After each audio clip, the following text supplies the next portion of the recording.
Gaza में पानी खत्म हो रहा है।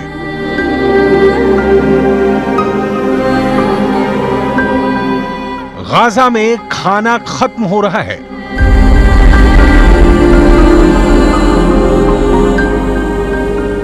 गाजा में गैस खत्म हो रही है।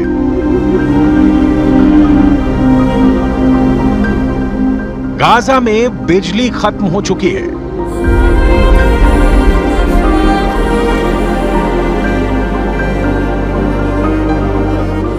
गाजा में अस्पतालों की हिम्मत टूट रही है।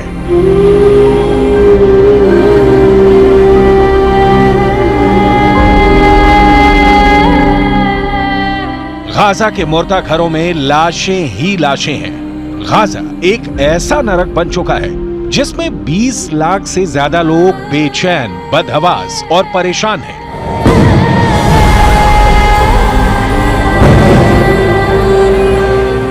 गाजा के लोग भागना चाहते हैं,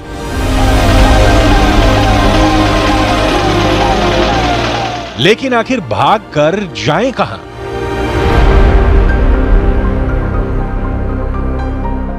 एक तरफ समंदर है, दूसरी तरफ इजराइल है।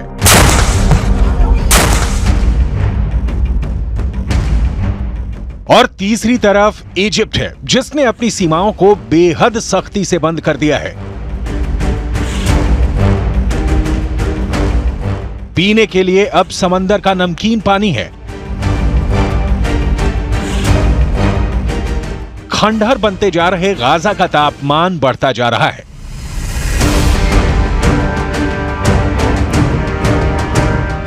हर एक छत हर एक दिन बीतने के साथ तबाह हो रही है।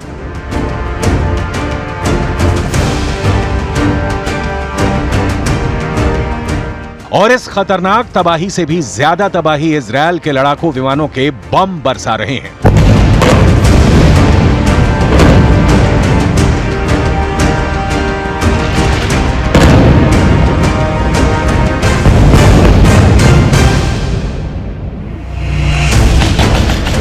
इन सबके बीच वेस्ट एशिया के अंदर इजराइल ने तूफान मचा दिया है।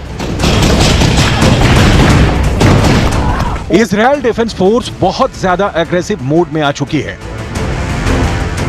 गाजा पर हमले के लिए टैंकों की सेना तैयार हो चुकी है। इजराइल के उत्तर में लेबनान की सीमा पर हिजबुल्लाह पर भी इजराइल डिफेंस फोर्स कहर बरपा रही है।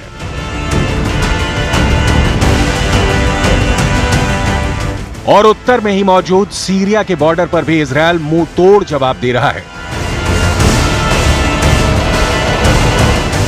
इजराइल इतना उग्र हो चुका है कि जैसे ये खबर आई कि ईरान के विदेश मंत्री सीरिया में दौरा करने वाले हैं, वैसे ही दमिश्क और एलेप्पो के हवाई अड्डों पर इजराइल ने बम बरसा दिया और इन हवाई अड्डों को ही तबाह कर दिया। इसका मकसद साफ है कि ईरान के जरिए हवाई जहाज से हथियारों के कार्गो विमान सीरिया में उतर ही ना सके।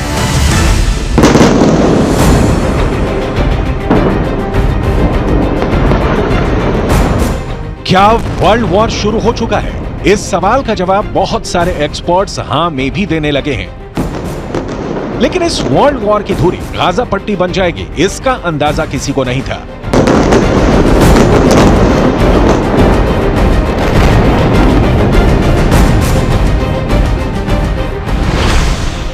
युद्ध नीति कहती है कि अगर युद्ध जीतना है तो दुश्मन की सप्लाई लाइन काट दो, दुश्मन की रसद काट दो, दुश्मन का पानी काट दो, दुश्मन के ऊर्जा स्रोत खत्म कर दो, दुश्मन को हथियार पहुंचने की सारी संभावना खत्म कर दो। यही वजह है कि एक हफ्ते के करीब होने को है और गाजा के अंदर अब सारे सप्लाई रूट बंद हो चुके हैं। गाजा के अंदर इस वक्त के हालात ये हैं कि फिलिस्तीन के अरबी भाषा के अखबारों के मुताबिक गाजा में दवा की कमी 44% हो चुकी है। गाजा में बिजली की कमी 80% हो चुकी है।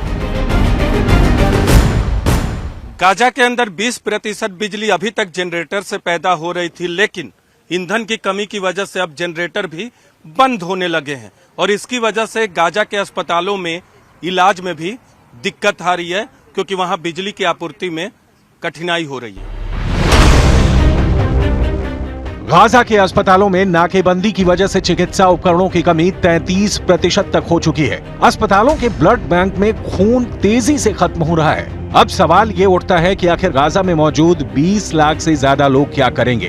जाहिर सी बात है कि इजिप्ट की सरकार की तरफ से कूटनीतिक बयान ये आया है कि लोग गाजा पट्टी को नहीं छोड़ें, क्योंकि अगर गाजा खाली हो गया तो इजराइल जमीन पर कब्जा कर लेगा और फिर उनको वो जमीन वापस नहीं मिल पाएगी।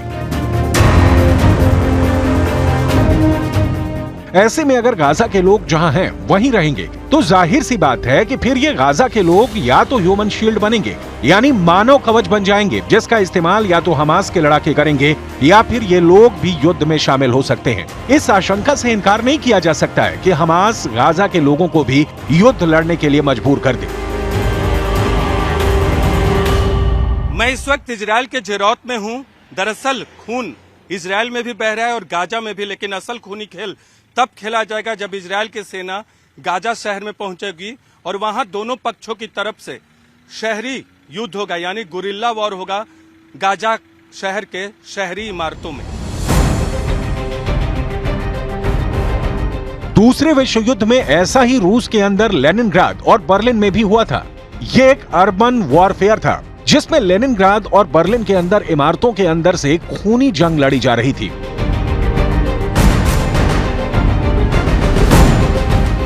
जिसमें बेहद खतरनाक जंग हुई थी।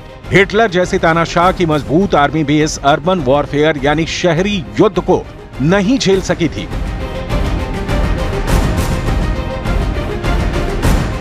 और कुछ ऐसा ही युद्ध अब गाजा के अंदर होने जा रहा है।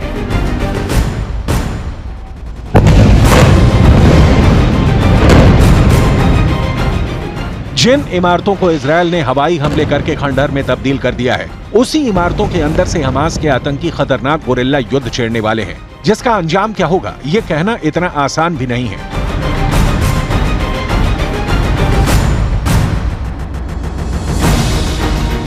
फिलहाल स्थिति यह है कि इजरायल की फोर्स इंतजार करेगी कि जब तक गाजा के अंदर बिजली, पानी और खाने की कमी से हाहाकार न मच जाए। हमास के आतंकियों को भूखा ही मार देना इजरायल की पहली स्ट्रेटजी है।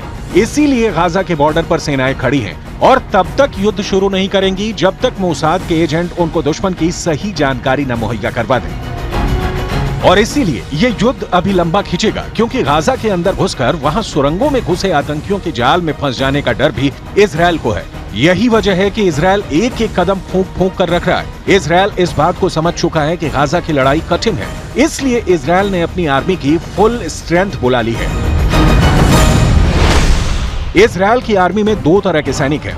पहले सैनिक इजरायल की एक्टिव आर्मी और दूसरे सैनिक हैं इजरायल की रिजर्व आर्मी। इजरायल के अंदर 50 साल से कम उम्र के लोग रिजर्व आर्मी के सदस्य होते हैं। सामान्य परिस्थितियों में इनमें से ये रिजर्व आर्मी साल में एक बार इजरायल के रक्षा मंत्रालय को रिपोर्ट करती है, लेकिन अब इजरायल ने अपनी 3/4 रिजर्व फोर्स को बुला लिया है।